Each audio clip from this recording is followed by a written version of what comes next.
Situada en 1814, la serie comienza con un hombre encapuchado que regresa a su país natal tras un largo viaje. Luego de enterrar un saquito en la tierra, el hombre se quita la capucha y se revela como James Delaney. En el horizonte se cierne Londres, su antiguo hogar, pero hace mucho de eso. James ha regresado por la muerte de su padre, Horace Delaney. A su cadáver, James le dedica unas palabras: "Perdóname, padre, porque he pecado". En el posterior funeral, la aparición de James deja atónitos a los presentes, en especial a su media hermana Silfa y a su marido Thornberry. Los rumores decían que se había ahogado en un barco de esclavos frente a las costas africanas, pero al final solo fueron eso, simples rumores.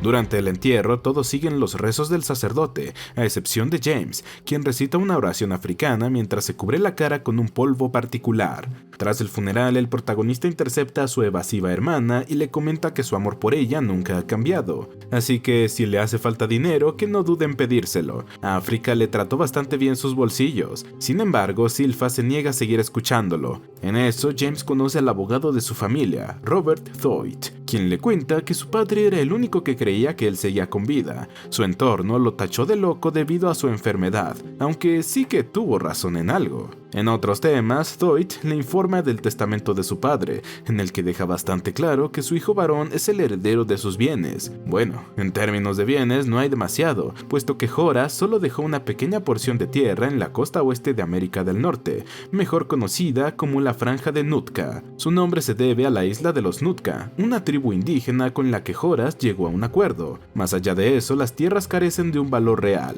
Aún así, la isla es un tema de interés para la Compañía de las Indias Orientales, comandada por el presidente Sir Stuart Strange. Se suponía que tenían un acuerdo con Silfa para comprar estas tierras, pero la aparición de James lo cambió todo. Hablando de él, mediante su expediente descubren que era un cabo a las órdenes de su propia compañía, y era bastante destacable. Al menos lo era hasta que empezó a delirar sobre tesoros y reliquias escondidas. En 1802 abandonó la compañía para aventurarse en tierras africanas. Eventualmente estuvo involucrado en un accidente en un barco de esclavos, y de ahí surgieron los rumores de su muerte. De esos rumores salieron otros más oscuros que dejaron fuera de su expediente, porque resultaban difíciles de creer, iban contra la propia naturaleza. Volviendo con James, este regresa a su antiguo y polvoriento hogar, donde es recibido por el viejo mayordomo Brace, la única persona de confianza que le queda en este mundo. Si bien está contento de verlo, Brace le pregunta por qué fue tan cruel con su padre, y es que nunca respondió a ninguna de sus cartas. En su defensa, James revela que en su viaje descubrió que su difunta madre no se llamaba Anna, y tampoco era originaria de Nápoles. En realidad, Horace también compró una esclava cuando adquirió la isla de Nootka. Esa esclava se llamaba Salish, la verdadera madre de James. Al día siguiente, el protagonista se dedica a poner sus asuntos en orden, empezando con la sede de la antigua compañía naviera de su padre. Debido a su abandono, las oficinas se han convertido en el burdel de Helga, una prostituta conocida en los barrios bajos de Londres. Eso significa que tiene aliados muy peligrosos, aunque sus amenazas no son nada para James, que instale su burdel en otro lado. Caída la noche, el protagonista ordena la exhumación ilegal del cuerpo de su padre, dado que algo le dice que no murió por una enfermedad común. Durante la espera del diagnóstico, sus recuerdos comienzan a atormentarlo. Cuando un esclavo muerto trata de atacarlo, él le deja claro que tiene tanta culpa como el resto del mundo. Además, hoy tiene trabajo que hacer. Dicho eso, sus alucinaciones se detienen. En cuanto al diagnóstico, el médico le demuestra que su padre fue envenenado gradualmente con pequeñas dosis de arsénico, lo que explica por qué perdió la cabeza en sus últimos días. En la siguiente escena, James se reúne con Sir Strange y sus colegas para conversar sobre el estrecho de Nootka, un punto estratégico que podría cambiar las tornas a favor del Reino Unido en su guerra contra los Estados Unidos. Como el patriotismo no mueve a James, los miembros de la compañía le ofrecen una gran cantidad de dinero. Nadie en su sano juicio rechazaría esa fortuna, excepto por James. Invasores, esclavitud, abusos, eso es un poco del verdadero historial de la compañía, y el protagonista lo sabe muy bien porque fue parte de ello.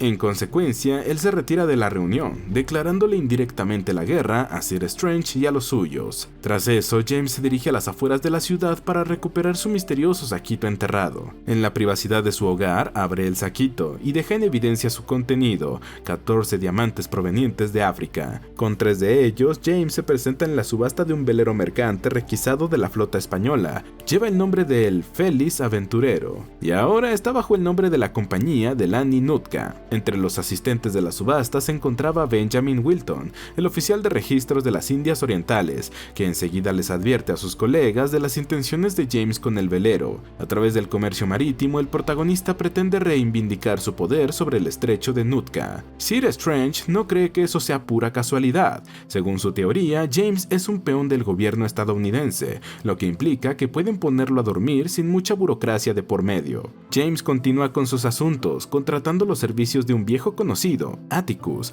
un contrabandista que podría serle de utilidad en su nueva compañía. Claro que no fue fácil de comprar, en especial por el dinero que le debía a su difunto padre. Aparte de la franja de Nootka, ha heredado un montón de deudas. Por la noche, mientras recorre los barrios bajos, James es abordado por Winter, una jovencita local que le advierte de un atentado contra su vida que se está gestando. El ejecutor sería un hombre con un diente de plata. Confiando en la palabra de la jovencita, el protagonista se dirige al barco del verdugo y lo enciende en llamas, esperando acabar con el problema antes de siquiera haber iniciado. Ya en casa, James busca como loco el acuerdo original por la compra de la franja de Nootka. Como Brace no tiene idea de dónde está, el hombre recurre a un rezo africano para iluminar su mente, teniendo visiones de una mujer disfrazada como un cuervo en un río. Entre los tantos papeles de su padre se topa el cartel de una obra de teatro sobre un soldado enamorado de una mujer nativa. Esta mujer era interpretada por la actriz Lorna Bow. Tras eso, James se dirige al burdel de Helga y le pregunta por Winter,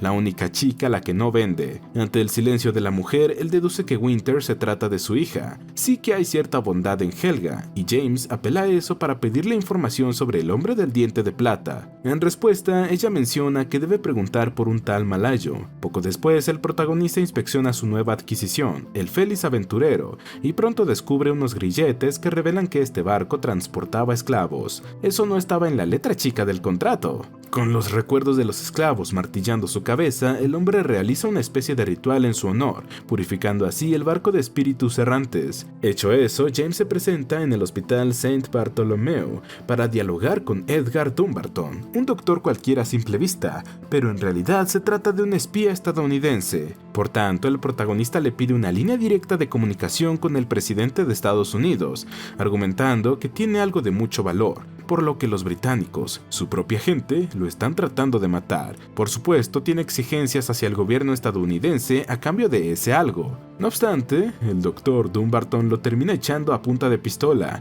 señalando que ha usado las palabras equivocadas. Por otro lado, Silfa recibe una carta de su hermano en la que no hay palabras, sino un diamante, una muestra de que no se ha olvidado de ella. Alarmada, Silfa lo esconde en una caja de su habitación. Luego, ambos hermanos se presentan en la lectura del testamento de Horace, donde Silfa se entera oficialmente que no recibirá nada de la herencia.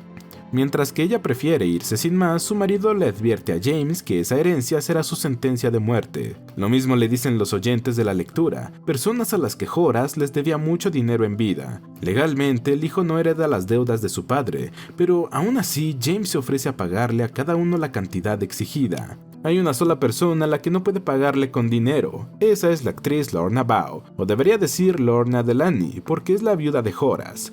Esto no estaba en los planes de James, por lo que cree que es una mujerzuela tratando de sacar provecho de la situación. No obstante, ya tiene pruebas de que se casó con Horace en una iglesia de Dublín. En cuanto este hecho es verificado por las autoridades irlandesas, Sir Strange declara que ella puede ser una oportunidad de reclamar Nootka. En caso de que James muera, Lorna sería la única propietaria de esas tierras. Esa misma noche, el protagonista es atacado en un callejón por el malayo del diente de plata. Si bien recibe una puñalada, James consigue darle vuelta a la cosa de una forma peculiar. Tras eso, James cae desplomado debido a su herida. Al despertar, se encuentran en la mesa de cirugías del Dr. Dumbarton, el cual está cosiendo su herida, aunque no por buena voluntad. El reciente atentado demuestra que no estaba exagerando con respecto a que los británicos lo quieren muerto, por ende los estadounidenses lo quieren vivo. Aprovechando la ocasión, el protagonista aclara sus exigencias sobre la venta del estrecho de Nootka, aquella nación que le ofrezca el monopolio del intercambio de pieles por té desde aquí a China será la dueña de Nootka. Por otro lado, el asunto de Nootka llega a oídos del príncipe George IV, el regente de la corona durante la enfermedad del legítimo rey. Fastidiado del tema, George envía al secretario privado del rey, Solomon Kube, a negociar con el dueño de estas tierras. Pues bien, justo entonces James le hace llegar a Sir Strange su Nuevo Testamento. En el evento de mi muerte, todas mis posesiones y propiedades serán ligadas a la nación soberana de los Estados Unidos de América. A raíz de este giro inesperado, la Compañía de las Indias Orientales desiste en sus intentos de matar a James. Ahora procurarán mantenerlo con vida mientras encuentran otra manera de obtener sus tierras. Durante su recuperación, el protagonista se aísla en casa, luchando contra las visiones de la misteriosa mujer cuervo. Al menos al principio, puesto que se da cuenta de que ella está tratando de decirle algo. Esto lo lleva a destapar la vieja chimenea de la casa de su padre, donde se topa con un símbolo indígena. Solo su madre pudo haber hecho eso, por lo que deduce que la encerraron en esta habitación cuando cayó enferma. Según Bray, su madre hizo muchas cosas sin sentido en sus últimos días, pero si esa es la verdad, entonces ¿cómo explica la marca en la espalda de James? Se la hicieron cuando lo tomaron prisionero en África, y es exactamente la misma de la chimenea. Pese a que Brace guarda silencio, el protagonista sabe que tarde o temprano le dará las respuestas que está buscando. Más adelante, Coop se reúne con Sir Strange para informarle que recibieron una carta de James, en la que él les ofrece el estrecho de Nootka a cambio de una ruta comercial directa con China. Cabe destacar que la Corona Británica y la Compañía de las Indias Orientales son dos organismos distintos, y cada uno vela por sus propios intereses. Queriendo evitar este acuerdo, Strange le advierte que James le vendería esas tierras a Estados Unidos si ellos son capaces de otorgarle esa ruta comercial. Eso perjudicaría tanto a la corona como a la compañía. Regresando con el protagonista, este se topa en un burdel con Michael Godfrey, el encargado de las actas de la compañía que por la noche se divierte con otros hombres. A cambio de su silencio, James le exige información acerca de las reuniones de Sir Strange y sus allegados. Quiere saberlo todo. A medida que la compañía naviera del protagonista se hace más grande, este también le envía cartas a su hermana, prometiéndole una vida juntos lejos de Inglaterra. Si le suena demasiado romántico para una relación de hermanos, es porque lo es. En el pasado, James y Silpha fueron amantes. Cansada de sus cartas, Silpha lo convoca a una solitaria iglesia para permitirle recordar los viejos tiempos por unos segundos. Si bien ella afirma que este fue su último encuentro, él está seguro de que el destino los unirá de nuevo. Al volver a casa, el protagonista se topa con una inquilina inesperada, Lorna, quien está reclamando sus derechos sobre las propiedades de su difunto marido. Si James le otorga su mitad de la casa, ella le dará la otra mitad de Nootka. Sin embargo, él no acepta el trato y permite que ella se quede en la casa, argumentando que su vida podría estar en riesgo como la suya. Igualmente, Lorna se presenta en una obra de teatro, creyendo que James solo quería asustarla. Al salir del teatro, Lorna siente que alguien la está siguiendo, hasta que una fanática le invita a subir a su carruaje. Pues bien, esa fanática le informa que el duque de Richmond ha solicitado sus servicios y no aceptará un no por respuesta. Afortunadamente, James aparece para rescatarla. Una vez seguros, él le ofrece un diamante para que se vaya a París mientras se resuelve este embrollo. No obstante, ella se rehúsa a tomar el diamante. Apenas al día siguiente, los soldados de la corona irrumpen en su casa para llevarse la presa por ofender al duque. James le aconseja que no se resista, asegurándole que las Indias Orientales la sacarán de prisión. De momento tendrá que sobrevivir en ese lugar, y su peor amenaza no son los otros presos, sino el secretario Coop, quien amenaza con abusar de ella si no firma unos documentos en los que renunciaría a su parte de Nootka. Aún así, Lorna prefiere esperar por la promesa de James, y este cumple. La Compañía de las Indias Orientales, velando por sus propios intereses, la libera justo antes de que Coop le causara un daño irreversible. Mediante Godfrey, el protagonista se entera de que el príncipe George rechazó su oferta respecto al monopolio de té. Lo único que puede comerciar su empresa con los indígenas de Nootka es pólvora, un recurso que no podrá adquirir en territorio nacional, al menos por vías legales. Lejos de rendirse, James se fija en George Cholmondeley, un químico que utiliza sus habilidades explosivas para impresionar a las damas y llevarlas a su despacho. Saben a lo que me refiero. El protagonista lo interrumpe en pleno acto con unas cuantas monedas de oro. Si quiere más, tendrá que fabricarle pólvora. Caída la noche, los terrores nocturnos de James regresan a atormentarlo. Esta vez tienen que ver con su hermana. Mientras se cubre su rostro de ceniza siguiendo un ritual, se imagina a Silpha teniendo relaciones con un ente invisible. De vuelta a la realidad, un embriagado Thorne descubre a su esposa en cama con signos de que tuvo relaciones recientemente.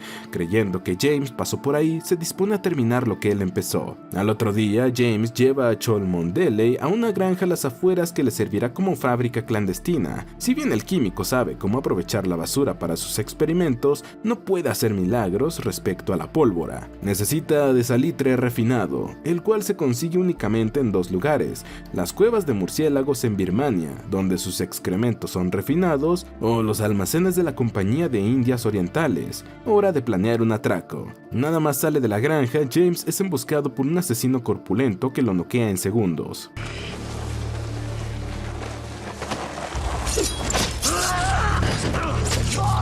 ¿De verdad creían que caería tan fácilmente? Con un par de ganchos, el protagonista tortura al hombre hasta destriparlo por completo. Desde su ventana, el niño que vive en la granja presenció todo el asunto. De regreso en casa, James recibe una inesperada invitación a un baile organizado por la condesa Musgrove, una mujer de la alta sociedad. Intrigado, él le pide a Lorna que sea su acompañante. Una vez en el evento, James se topa con otra sorpresa. Su hermana y su cuñado también fueron invitados. Cuando se encuentran en secreto, ella le recrimina por lo que sucedió anoche, dando a entender que él le hizo el amor por telepatía. Su conversación es interrumpida por el Dr. Dumbarton, el cual admite que los estadounidenses enviaron al asesino de la granja. La muerte de James les convenía, aunque ahora que saben su secreto con su hermana, le ofrecen un salvoconducto para que pueda irse lejos con ella. Solo tiene que darles Nutka. En paralelo en el baile, Atticus y sus hombres se cuelan en los almacenes de la compañía, mientras que las damiselas de Helga distraen a los guardias. De esa forma se hacen con el salitre refinado que necesitaba James. Justo ahora, él es abordado por la condesa de Musgrove, la cual lo invita a un armario como parte de un truco de magia. Ahí pueden hablar en paz, en lo que James deduce que ella en realidad se trata de Carlsbad, la jefa de espías estadounidenses en Londres. El asesino de la granja estaba a sus órdenes, por tanto el protagonista le deja claro que no tolerará otro atentado. Poco después, la fiesta se descontrola por culpa de Cholmondeley y su gas de la risa. Thorne, bajo los efectos de esta droga, acusa a James de haberse acostado con su esposa y lo reta a un duelo a muerte. Al amanecer, ambos son llevados al lugar del enfrentamiento, donde Thorne presenta a su testigo, el señor Hope. James no tenía ninguno hasta la aparición sorpresa de Lorna, quien es nombrada como su testigo. Ya todo listo para el duelo.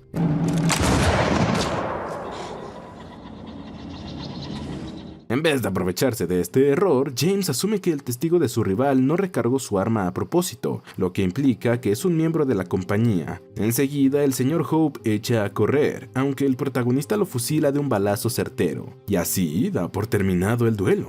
Más adelante, al enterarse del atraco al almacén, Lorna le advierte a James que lo colgarán por eso. Sin embargo, él señala que las autoridades tienen algo más grande por lo que preocuparse. Resulta que el salitre robado ya estaba vendido a la corona, así que ellos ahora tienen una excusa para procesar a la compañía. Dicho eso, le recuerda a Lorna que su labor es buscarle el baúl con las pertenencias de su padre. Tal como le he solicitado, la mujer regresa a casa con el susodicho baúl, lo que desata los nervios de Brace, pues sabe de los secretos que esconde ese baúl. Por su parte, James chequea el cargamento de salitre en la fábrica clandestina de Cholmondeley, el cual le pregunta si podría invitar a una cita a esa hermosa actriz que conoció en la fiesta. El protagonista le prohíbe rotundamente salir con ella, por lo que el científico deduce que ella es suya. James no le da más vueltas a este tema, sino que le confía el secreto del salitre a Robert, el niño de la granja, e incluso lo convierte en el aprendiz de Cholmondeley. Cuando las autoridades ofrecen una recompensa por información de los ladrones del salitre, el protagonista amenaza personalmente a los hombres de Atticus,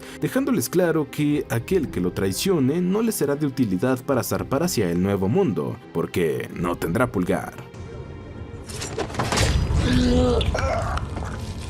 Demasiado literal. En el burdel de Helga, James le informa a las mujeres que la corona no las molestará. En dado caso, serían los hombres de la compañía, y él sabe cómo lidiar con ese problema, un pulgar o un diamante. Eventualmente, una prostituta se acuesta con un sujeto que le pregunta por James en pleno acto. Por fortuna, Winter estaba atenta y alerta a los hombres de Atticus, quienes se deshacen del sujeto. En su cadáver dejan una nota con el siguiente mensaje: muerto por hacer negocios con la compañía. mañana. Por la tarde, el protagonista realiza cierto ritual en el río, donde se imagina a sí mismo cubierto enteramente de cenizas y sangre. Al revisar el baúl de su padre, James se deshace de todas las cartas que él le envió mientras busca el acuerdo original por la compra de Nootka. Con eso probaría que la tierra no se adquirió por conquista, sino por un trato que involucraba pólvora y a una mujer nativa, su madre. Pese a la molestia de Lorna por la quema de las cartas, el hombre da con el documento que estaba buscando. En medio del conflicto por el salitre, Coop le muestra al príncipe George la acusación de George Chichester, un esclavo liberado que tiene información sobre el hundimiento de Influence, un barco de la compañía. Hasta el día de hoy, la acusación se había perdido en un montón de papeleo, pero ahora sería un buen momento de revelarla a la luz para así poner en jaque a la compañía. Volviendo con James, el Dr. Dumbarton le solicita grandes cantidades de pólvora en nombre de Estados Unidos, mas él niega ser el nuevo proveedor de la ciudad. De poco le sirve mentir, puesto que Dumbarton le comenta que sus espías vieron lo que hacía en la granja. Con apenas 8 días para realizar la entrega, James acude a Cholmondeley con la idea del experimento francés, una sugerencia dada por Dumbarton. El químico palidece de solo escuchar eso, ya que para replicar el método francés necesita de muchos más ayudantes, y aún así el resultado final podría ser explosivo. Ante la falta de respuesta de James, Cholmondeley le pregunta si está dispuesto a arriesgar su vida de su hijo por pólvora, porque sí, ha descubierto que Robert es el hijo no reconocido de James. De ahí por qué le da tanta importancia en las tareas, pero ni con esa excusa el hombre da su brazo a torcer.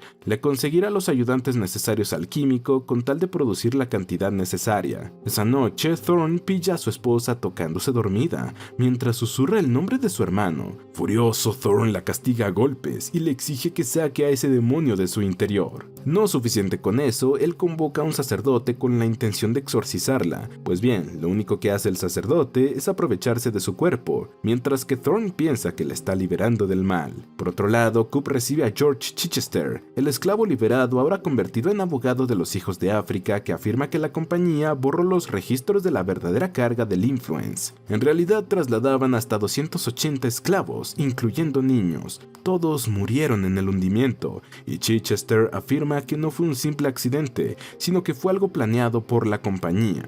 Luego de escuchar de una comisión real que investigará el hundimiento del Influence, un preocupado Sir Strange le pide a Wilton que colabore con el caso en nombre de la compañía. Naturalmente, tiene que sabotear el proceso de forma discreta. Volviendo con James, Brace lo pilla hablando sobre su madre y su cruel destino en el manicomio al que la envió su padre. Es entonces que Brace le cuenta su versión de los hechos, aclamando que su madre trató de ahogarlo en el río cuando apenas era un bebé. Por tanto, Horace no tuvo de otra que recluirla en un sanatorio.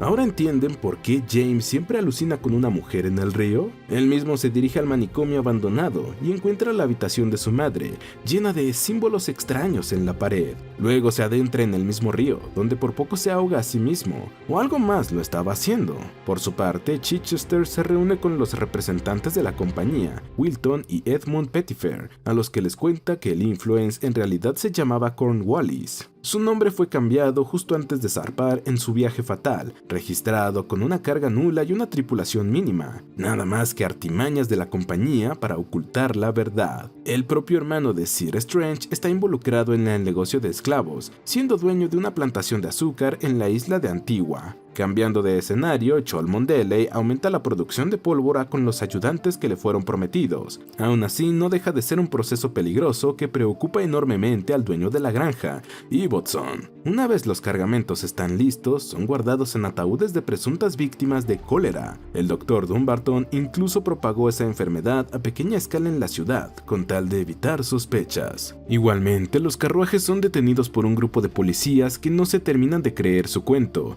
al menos hasta que abren uno de los ataúdes y ven a un niño en su interior. Robert es tan astuto como su padre. Tras esto, el cargamento llega sano y salvo al hospital Saint Bartholomew. En otros temas, Silfa ya se está cansando de los abusos de su marido, el cual acaba de recibir luz verde para un trabajo en Australia. Lejos de Inglaterra, podrían empezar de nuevo, excepto que ella no piensa olvidar lo que él le hizo. Caída la noche, Silpha lo ataca con un objeto punzante mientras dormía y no se detiene hasta matarlo. Hecho eso, la mujer se refugia en casa de su hermano y le cuenta con orgullo lo que hizo. Enseguida, James organiza los arreglos necesarios para deshacerse del cadáver de Thorne, haciéndolo pasar por una víctima de cólera. Luego de toparse con un símbolo ritualista en su granja, un asustado Eobard Sun se confiesa en la iglesia local, admitiendo que permitió que el diablo entrara en su hogar.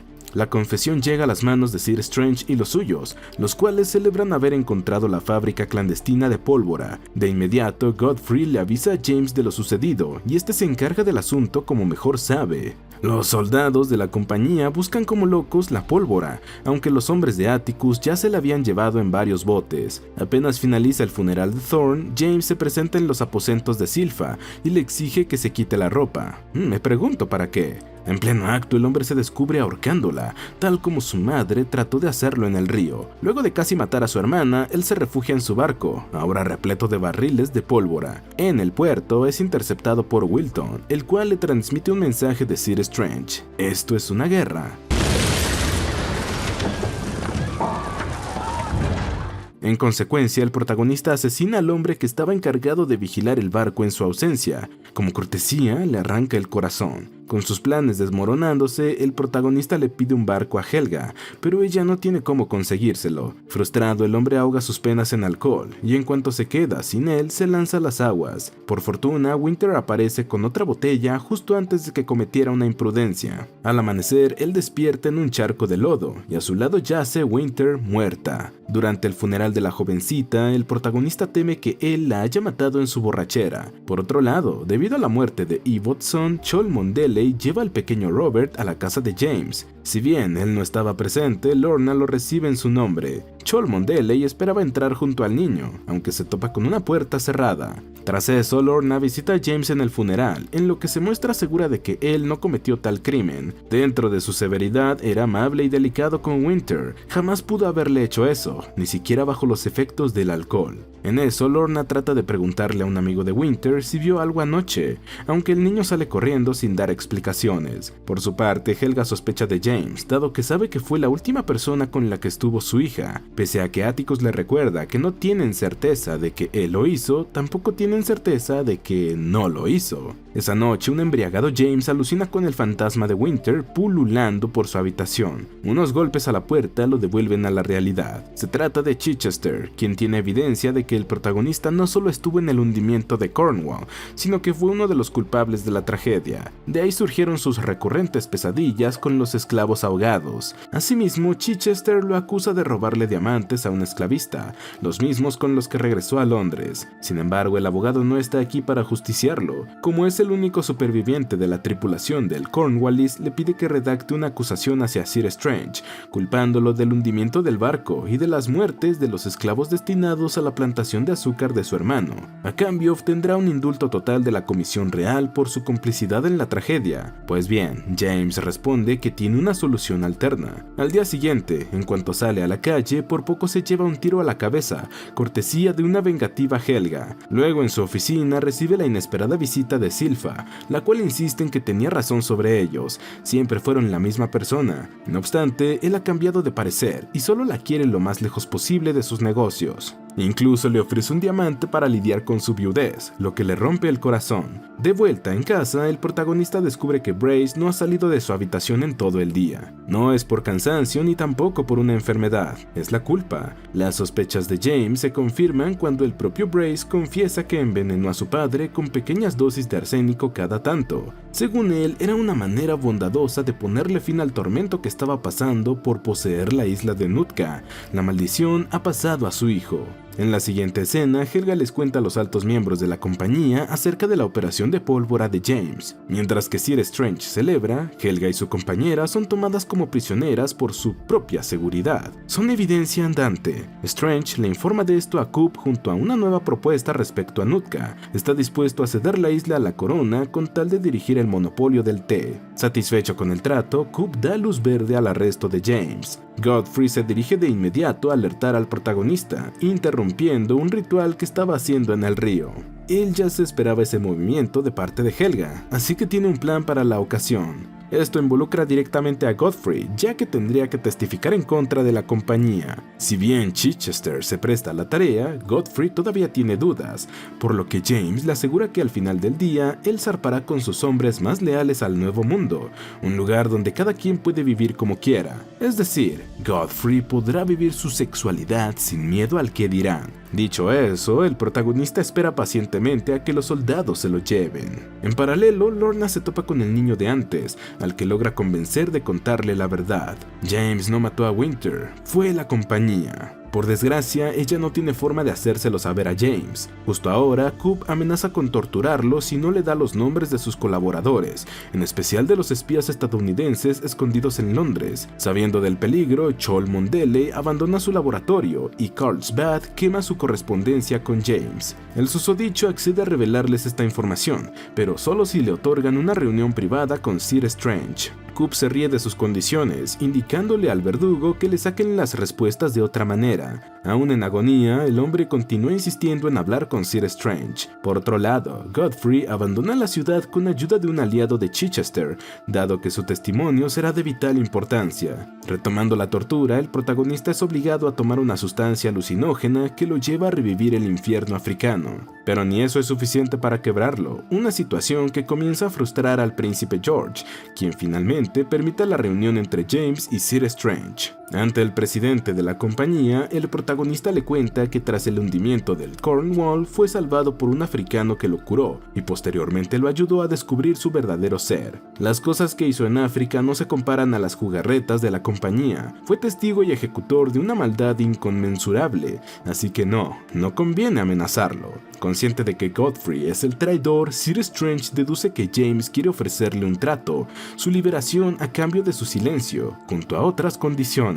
Como el presidente no quiere aceptarlas, el protagonista empieza a escribir su declaración, en la que afirma haber escondido las banderas del Reino Unido y de la compañía en el hundimiento del Cornwall, por órdenes directas de Strange, un testigo vivo y un funcionario de la compañía. Godfrey, dispuestos a testificar en su contra, es suficiente para acusarlo de traición. Sin otra opción, Strange cede a las exigencias de James, empezando con buscarle un barco. En eso, Robert comienza a repartir cartas de James a sus socios, pasando por Cholmondeley y Atticus. Su plan ha dado inicio. Por otro lado, Pettifer y sus soldados se llevan a Helga y a su compañera de la casa segura. En el camino son emboscados por la pandilla de Atticus, quien le hace confesar a Pettifer que la compañía fue responsable de la muerte de Winter. Tras eso, Atticus lo castiga con un balazo entre ceja y ceja. Poco después, Lorna y el niño le cuentan a Helga cómo murió su hija, por lo que ella deja de culpar a James. La otra parte de la tarea de Lorna incluye convencer a Carlsbad de darle salvoconducto a James y a los suyos.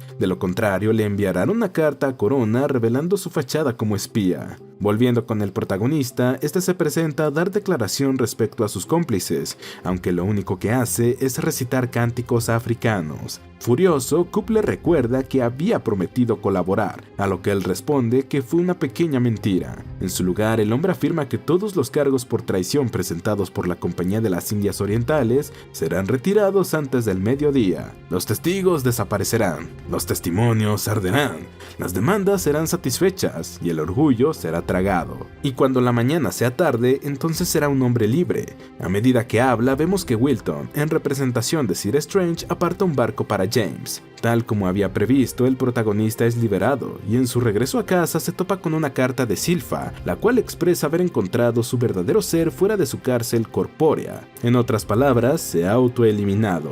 Esto definitivamente no formaba parte de su plan. Devastado, se queda sentado viendo a la nada. Si bien comprende su dolor, Lorna le recuerda que hay gente que cuenta con él. El nuevo mundo los espera. Al enterarse del trato entre James y Sir Strange, Chichester visita a este último y le deja claro que esto no quedará así. La justicia le llegará, tarde o temprano. Por su lado, el protagonista se dirige a buscar su salvoconducto en manos del Dr. Dumbarton, aunque no será tan sencillo recibirlo. Resulta que Dumbarton todo este tiempo ha sido un agente doble de la compañía, y solo entregará el salvoconducto si James renuncia al estrecho de Nootka. Sin otra opción, él afirma a regañadientes: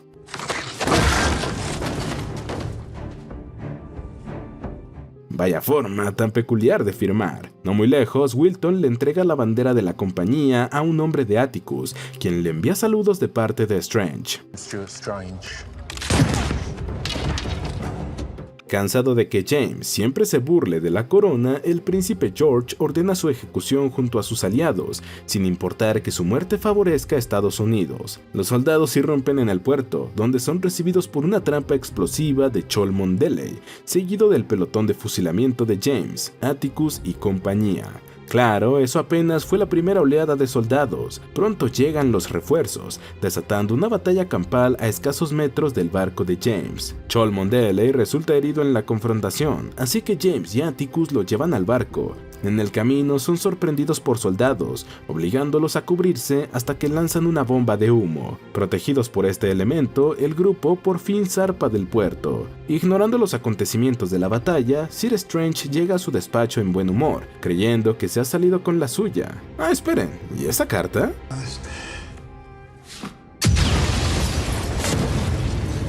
Poco después, Chichester se aparece en casa de James por una carta de él, donde le indicó que encontraría su acusación hacia Sir Strange y la compañía en su habitación. Ahí es recibido por un consternado Brace, a quien James decidió dejar atrás porque siempre estuvo acostumbrado al mundo de su padre, no era apto para el mundo de su madre. Durante el viaje, James ordena bajar la bandera británica, izando la bandera estadounidense en su lugar. Y así termina esta serie. Suscríbete, activa las notificaciones y gracias por ver.